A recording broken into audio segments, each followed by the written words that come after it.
Kisah dahulu kala, di kerajaan Pasir Batang, kerajaan itu dipimpin oleh seorang raja nan arif bijaksana bernama Prabu Tapa Agung. Akan tetapi, sang Prabu saat ini sudah lanjut usia dan saatnya menyerahkan tahta kerajaan kepada anaknya. Dia pun memilih putri bungsunya yang bernama Purbasari. Tetapi, sejatinya tradisi penyerahan tahta itu diserahkan kepada putri sulung. Namun, sang Prabu memilih Purbasari karena memiliki pribadi yang baik dan bijaksana. Tentu hal ini membuat putri sulungnya Purbarara merasa kesal dan ilmu.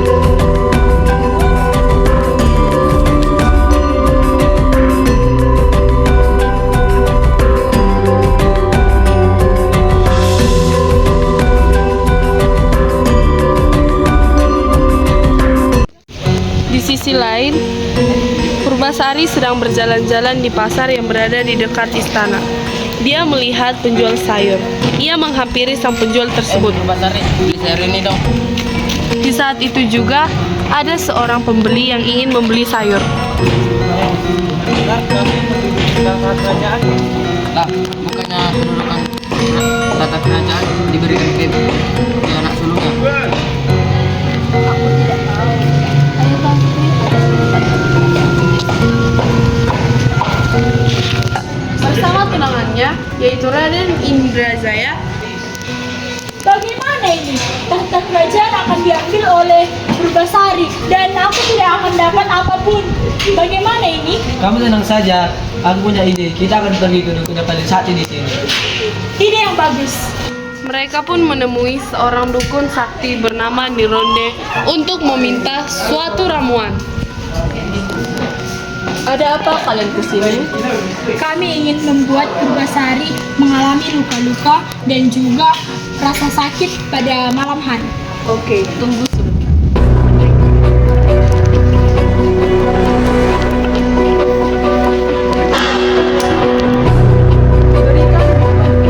campurkan kepadanya dan dia akan mengalami penyakit.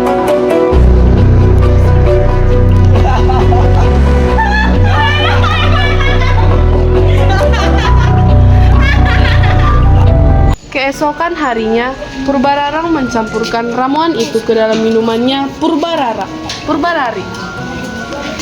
Pelayan! Iya Tuan Putri. Ini ada minuman, tolong berikan kepada Purbasari. Sekarang juga.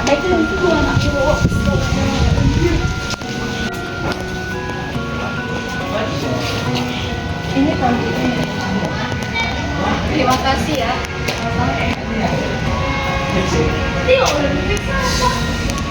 Kenapa ini?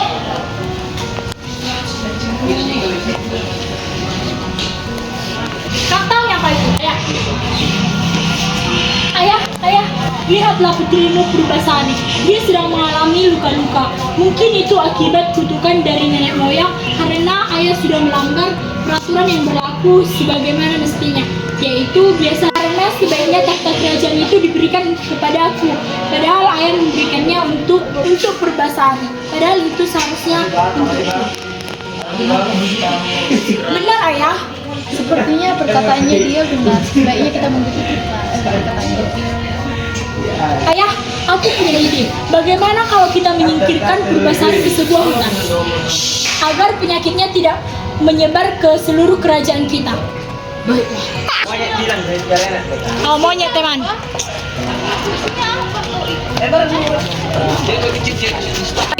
Purbasari pun diantar oleh Patih Uak ke hutan. Dia tinggal di sebuah pondok yang dibangun oleh sang patih. Purbasari akan selalu memberikan makanan dan minuman itu. Terima kasih ya. Purbasari akan selalu mengangkat anak kami dan minuman itu. Terima kasih ya Patih. Dan saya akan pulang.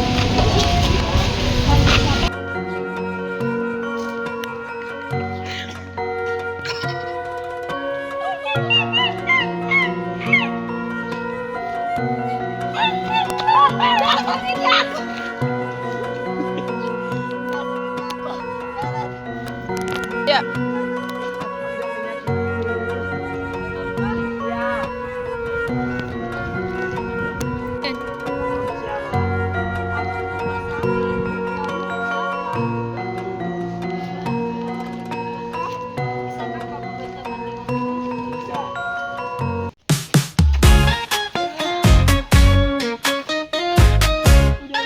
Kebahagiaannya itu, setiap malam Purbasari merasakan kesakitan di sekujur tubuhnya. Penyebabnya adalah penyakitnya. Tanpa disadari, Lutung Kasarung itu melihat dia selalu. Akhirnya pada saat bulan purnama, Lutung Kasarung bersemedi memohon kepada Yang Maha Kuasa untuk menyembuhkan penyakit Purbasari. Doa pun terkabul. Tanah runtuh, air pun keluar dari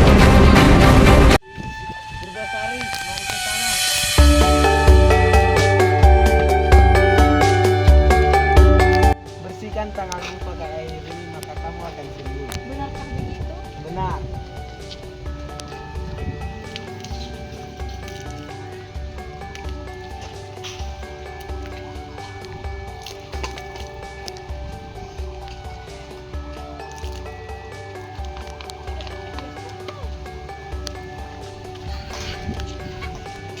Wah, yang kamu katakan benar. Terima kasih ya Lutung. Cari airnya kamu sembuh. Iya Patih. Kalau gitu marilah kita kembali ke gereja. Yang Anda mungkin sangat senang menyambut kedatangan Anda. Tidak, aku sudah nyaman di sini. Pergilah Purbasari, sebaiknya kamu mengikuti perkataan itu. Baiklah, ayo. Akhirnya Purbasari pun sampai ke kerajaan. Kamu sudah sepuh Purbasari. Iya Kak.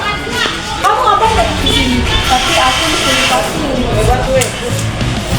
Kalau kamu ingin masuk ke kerajaan ini, aku punya dua tantangan. Yang pertama, kita menguji rambut siapa yang lebih panjang. Dan jika rambutnya lebih panjang, maka dia akan mendapatkan tahta kerajaan. Baiklah Kak.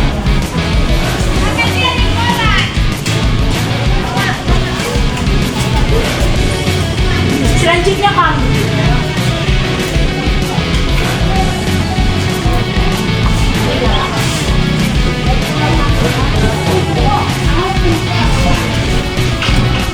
Lihat Kak, rambutku lebih panjang.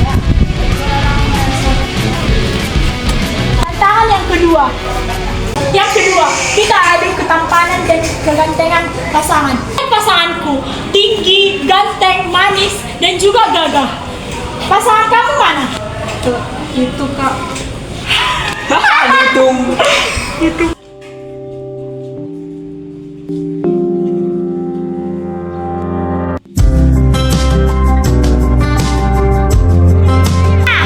Akhir cerita, Purbasari menikah dan hidup bahagia bersama Pangeran Guruminda atau Lutung Kasarung. tatkala mentari jangan dipantang,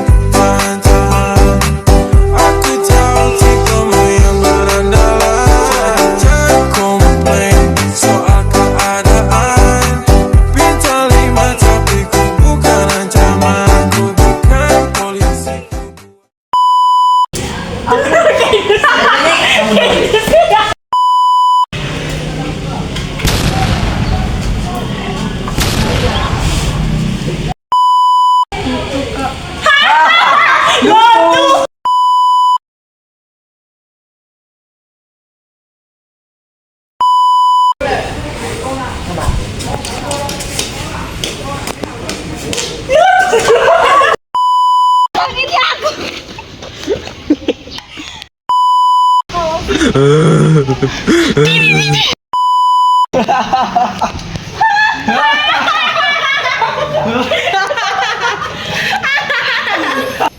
Keesokan hari